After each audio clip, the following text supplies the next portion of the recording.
फिर उसके बाद हमारे पास एक चीज़ है डिप्लोब्लास्टिक और ट्रिप्लोब्लास्टिक। ठीक है, डिप्लो में वर्ड आता है डाई, जिससे हमें क्या मतलब समझ में आता है 2, और ट्रिप्लो में वर्ड आता है ट्राई, जिससे हमें क्या मतलब समझ में आता है 3।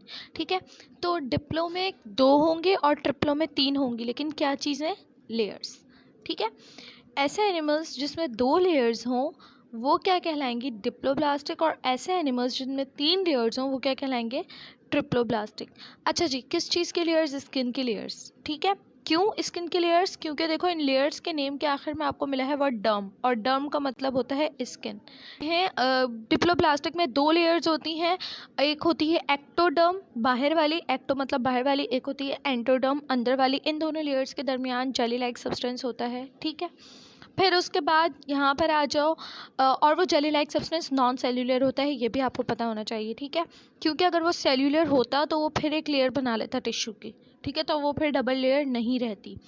फिर उसके बाद यहाँ पर आ जाओ, ट्रिप्लोब्लास्टिक में 3 लेयर्स होती हैं।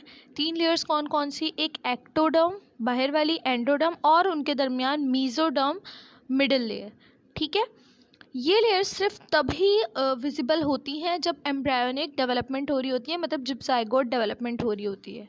ठीक है, फिर उसके बाद ये वेरियस ऑर्गन्स में कन्वर्ट हो जाती है। तो एटलीस्ट आपको इतना पता होना चाहिए। ठीक है, एटलीस्ट आपको इतना आइडिया होना चाहिए, प्लस आपको एक और ये आइडिया होना चाहिए कि दे हैव, यहाँ पर लास्ट लाइन देखो, they have gastrovascular cavity with single opening which acts both as mouth and anus. ठीक है, डिप्लोब्लास्टिक में वो तमाम एनिमल्स आ जाते हैं जिनके अंदर सिर्फ एक ही ओपनिंग होती है, माउस और एनस, यानी कि इंजेक्शन और एक्सक्रीशन दोनों के लिए सिर्फ एक ओपनिंग होती है, और ये आ जाते हैं फाइलम सिलेंट्रेटा और सिनाइडेरियन में। ठीक है, फिर उसके बाद यहाँ पर आ जाओ, इनमें बहुत अच्छा डाइजेस्टिव सिस्टम होता है। ट्रिप्लोब्लास्टिक में माउथ भी होता है, एनएस भी होता है। इनमें एग्जांपल्स आ जाती हैं तमाम example all phyla except coelenterata, क्योंकि सिलेंट्रेटा यहाँ पर हैं तो सिलेंट्रेटा के अलावा तमाम फाइलम्स इसके अंदर होते हैं। प्लेटीहेलमिन्थस से लेकर कॉर्डेटा तक के तमाम फाइलम्स इसके अंदर शामिल होते हैं। ठीक है, तो यहाँ पर डिप्लोब्लास्टिक और ट्रिप्लोब्लास्टिक भी हो गया। फिर उसके बाद यहाँ पर आपको दिया हुआ है, देखो, acoelomates classification of animals according to coelom. Coelom का मतलब क्या होता है, बॉडी कैविटी। ठीक है, उसके अकॉर्डिंग 3 क्लासिफिकेशंस हैं। एक तो है हमारे पास एसिलोमेट्स, फिर एक है स्यूडोसिलोमेट्स, फिर एक है सिलोमेट्स। इसके बारे में भी हमने पढ़ा था। एसिलोमेट्स में क्या होगा, देखो एसिलोमेट्स में यहाँ पर आपको 3 लेयर्स नज़र आ रही हैं। ठीक है, एक्टोडर्म, फिर बीच में मीजोडर्म, और फिर अंदर एंडोडर्म। ठीक है, फिर जबकि स्यूडोसिलोमेट्स में स्यूडोकॉइल बिटवीन मीजोडर्म एंड एंडोडर्म। ठीक है, ये एक फॉल्स कैविटी आपको नज़र आ रही है यहाँ पर। स्यूडोकॉइल मतलब एक फॉल्स कैविटी मीजोडर्म और एंडोडर्म के दरमियान।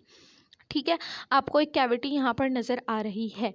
ये है इसका एक्टोडर्म, पर्पल्स, ये जो डार्क है, फिर ये जो लाइट वाला है ये है इसका मीजोडर्म, और फिर ये जो अंदर रेड वाला है ये है इसका एंडोडर्म। सो मीजोडर्म और एंडोडर्म के दरमियान ये वाइट से आपको जो कैविटी नज़र आ रही है ये है यहाँ पर स्यूडोकॉइल। तो ये क्या कहलाएंगे, ये कहलाएंगे स्यूडोसिलोमेट्स।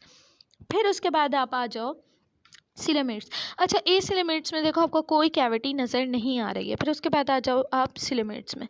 सिलोमेट्स में जो है आपको यहाँ पर एक्टोडर्म, फिर बीच में मेसोडर्म, फिर उसके बाद एंडोडर्म, और इधर भी ये मीजोडर्म। ठीक है, फिर ये जो वाइट वाली कैविटी है ना यहाँ पर मीजोडर्म में, ये है आपकी असल कैविटी, ये है आपकी ट्रू कैविटी। दैट्स वाई ये ऑर्गेनिजम्स कहलाएंगे सिलोमेट्स। ठीक है, तो यहाँ पर ये भी हो गया। फिर उसके बाद आ जाओ, हाँ, एसिलोमेट्स, स्यूडोसिलोमेट्स और सिलोमेट्स के बारे में आपको बताया हुआ है। तो नो बॉडी कैविटी, और हाँ, एसिलोमेट्स में कोई बॉडी कैविटी नहीं होती एंड रिकॉर्डेड ऑन, और ये सिर्फ प्लेटीहेलमिन्थस में होते हैं। अब हमने जितना कुछ भी पढ़ा है ना अभी तक के, बायलैटरल सिमेट्रिकल, रेडियली सिमेट्रिकल, और हम लोगों ने ट्रिप्लोब्लास्टिक, डिप्लोब्लास्टिक, और अब हम लोग एसिलोमेट्स, स्यूडोसिलोमेट्स और सिलोमेट्स पढ़ रहे हैं।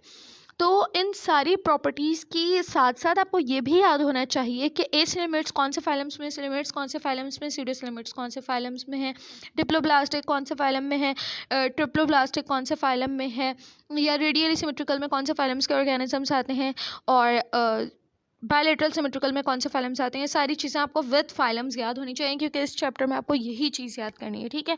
फिर सीरियस मिनट्स में देख लो, अब ये मैंने आपको डायग्राम के थ्रू समझा दिया, आप इसको यहाँ से एक दफ़ा रीड कर लो। उसके बाद आ जाओ प्रोटोजोम्स और ड्यूट्रोस्टोम्स। प्रोटोस्टोम्स और ड्यूट्रोस्टोम्स ये दोनों सीलमेट्स की मज़ीद टाइप्स हैं।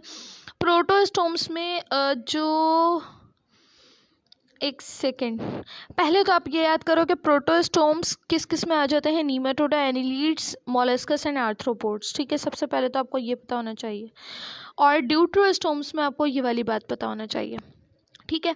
फिर उसके बाद इसमें जो ज़ाइगोट की क्लेवेज होती है वो स्पाइरल होती है, और इसके अंदर जो ज़ाइगोट की क्लेवेज होती है वो रेडियल होती है और इनडिटर्मिनेट होती है। Blastospore, its anterior margin becomes mouth and anus is formed later or on during development. Blastospore become anus and mouth and formed afterwards during development. Schizocoelus, that is coelom, is formed by mesodermal splitting. एंट्रो, अच्छा ये सब कुछ आप बेशक अभी ना पढ़ो, ये सब कुछ आपके डिटेल्स नहीं है। बाकी ये है कि आपको इतना पता होना चाहिए कि प्रोटोस्टोम्स में अगर आपसे ज़्यादा से ज़्यादा पूछ लिया इससे, तो सिर्फ इतना ही हो सकता है कि ये कौन कौन से फाइलम्स में आते हैं और ड्यूट्रोस्टोम्स कौन कौन से फाइलम्स में आते हैं। प्लस ये पता होना चाहिए कि प्रोटोस्टोम्स में स्पाइरल क्लीवेज होती है और ड्यूट्रोस्टोम्स में रेडियल क्लीवेज होती है। बस देखो, with the help of diagram भी आपको बताया हुआ है 8 सेल स्टेज। और यहाँ पर अच्छा देखो, यहाँ पर जो रेडियल है ना, तो इसके अंदर आपको ये सारी साइड्स देखो इक्वल नज़र आ रही होंगी, ठीक है। सारे लोब्स आपको इक्वल नज़र आ रहे होंगे, तो और जबकि ये वाले अनइक्वल होंगे, ठीक है। तो ये प्रोटोस्टोम्स हैं, ये ड्यूट्रोस्टोम्स हैं, तो ये आपको थोड़ा सा पता होना चाहिए। फिर हाँ, इनमें देखो, इनमें जो आपको अपवर्ड जो है एनएस नज़र आ रहा है और डाउनवर्ड आपको माउथ नज़र आ रहा है, ठीक है। यहाँ पर अपवर्ड माउथ है, यहाँ पर डाउनवर्ड एनएस है। क्यों? क्योंकि जब ब्लास्टोस्पोर हो रहा है, ब्लास्टोस्पोर जो है स्पोरेशन, कुछ एनिमल्स जो है sporation, by the process of sporation reproduce करते हैं, स्पोर्स बनते हैं उनमें, और फिर स्पोर्स से मज़ीद ऑर्गेनिज्म डेवलप होता है।